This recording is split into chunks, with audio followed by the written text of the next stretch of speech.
Namaste. I, JBN, Dr. Vinita Verma, Department of Science and Technology, Jyoti Vidyapeeth, Women's University, Jaipur. So, our today's topic is software measurement. So, first of all, what is software measurement? The framework for software measurement is based on three principles. First one is classifying the entities to be examined, then determining relevant measurement goals, and identifying the level of maturity that the organization has reached. Now, classifying the entities to be examined. Okay, so in software project management, mainly three classes of entities exist. Okay, they are process, product, and resources.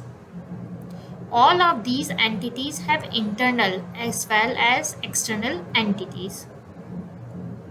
Internal entities are those that can be measured in terms of the process, product, or resource itself. Because, for example, size, complexity, dependency among modules. Okay? And the external attributes are those that can be measured only with respect to its relation with the environment. For example, the total number of failure experienced by a user, the length of time it takes to search the database and retrieve information. Okay, the different attributes that can be measured for each of the entities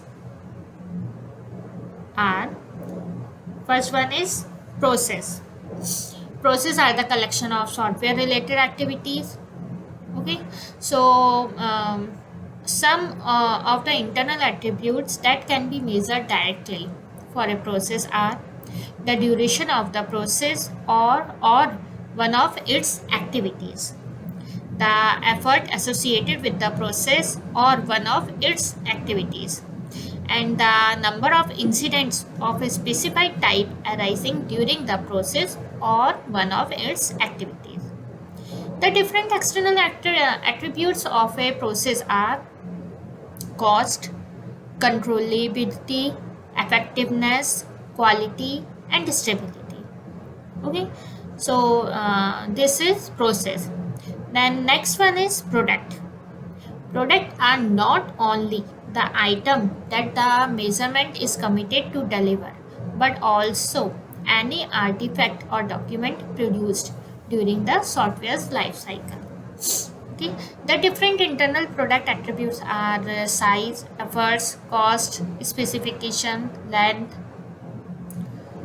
functionality, modality, reuse, redundancy, and synthetic correctness. Okay, among these, size, efforts, and cost are relatively easy to measure than the others. Okay? The different external product attributes are usability, integrity, efficiency, testability, reusability, portability, and interoperability. Okay, these attributes describe not only the code but also the other documents that support the development efforts. Okay, now next is resource. Okay, these are the entities required by a process activity. It can be any input for the software production. It include personal, materials, tools, and methods. The different internal attributes for the resources are age, price, size, speed, memory, temperature, etc. Okay, the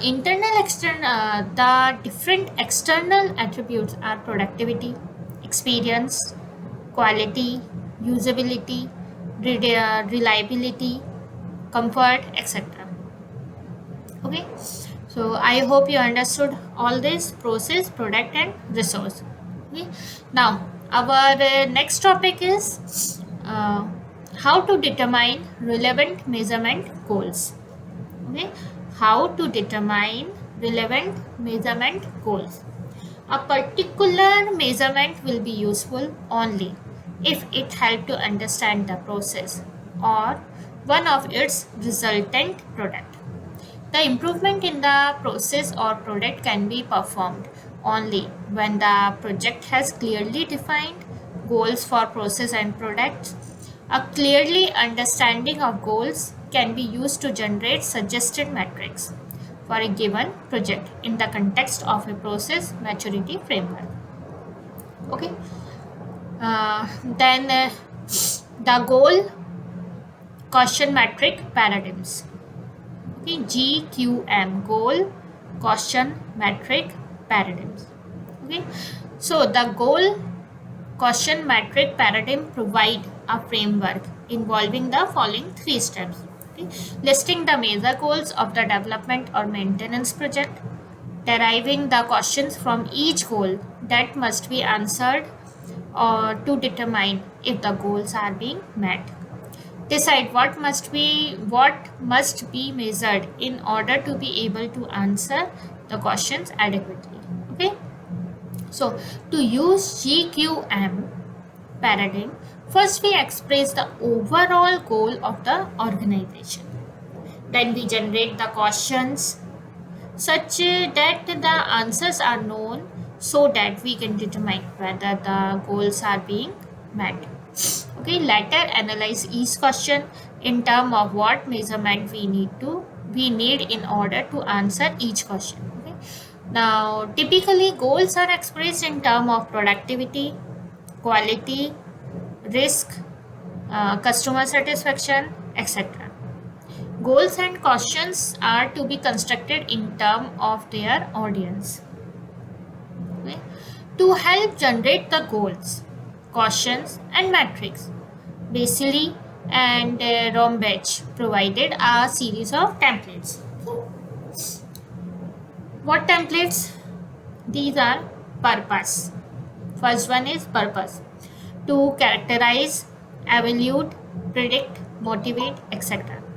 Okay, and the process, product, model, metric, etc.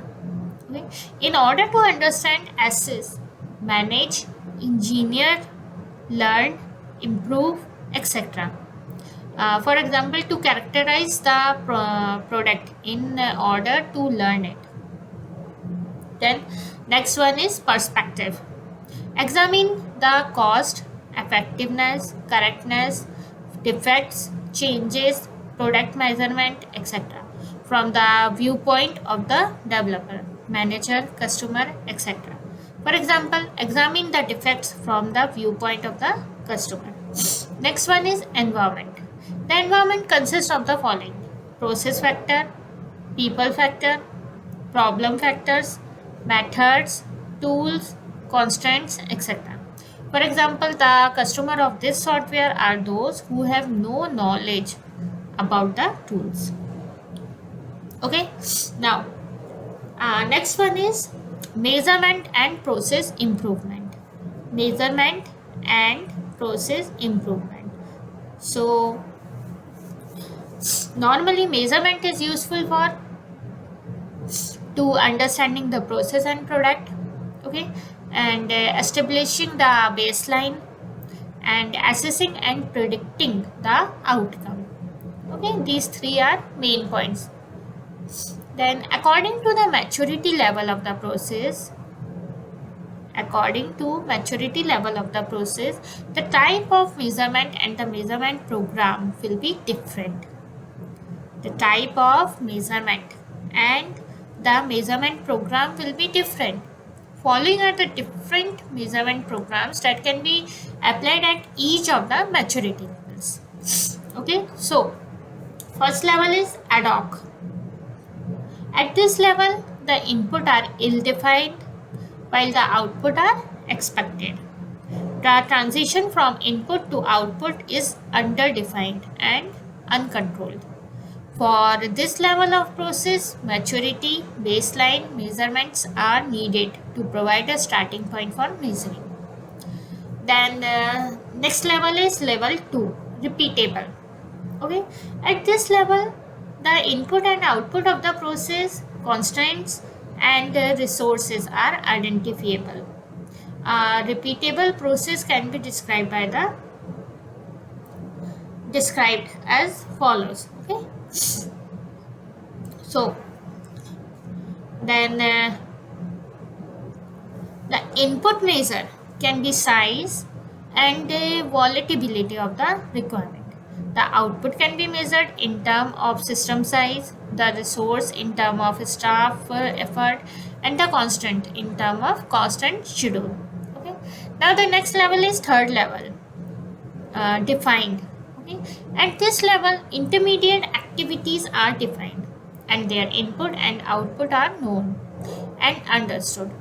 A simple example of the defined process is described as the input to and output from the intermediate activities can be examined, measured, and assessed. Okay. Now the next level is level 4. Okay. Level 4, managed. At this level, okay, no.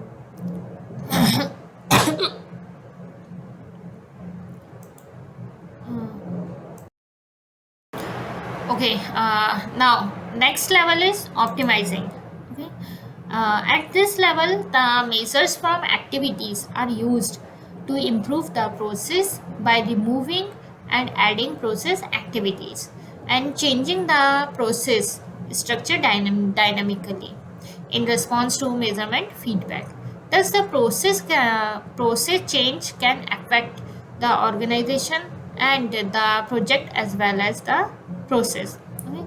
The process will act as sensors and monitors, and we can change the process significantly in response to warning signs. Okay. At a given maturity level, we can collect the measurement for that level and all levels below it. Now, how to identify the level of maturity? Okay. Then, process maturity suggests to measure only what is visible. Thus, the combination of process maturity with GQM will provide some more useful measures. Okay. So, at level 1, the product is likely to have ill-defined requirement. At this level, the measurement of requirement characteristic is difficult. At level 2, the requirements are well defined and the additional information such as the type of each requirement and the number of changes to each type can be collected. Okay. And at level 3, immediate activities are defined with entry and exit criteria for each activity. Okay. The goal and the question analysis will be the same, but the metric will vary with maturity. The more mature the process, the richer will be the measurement.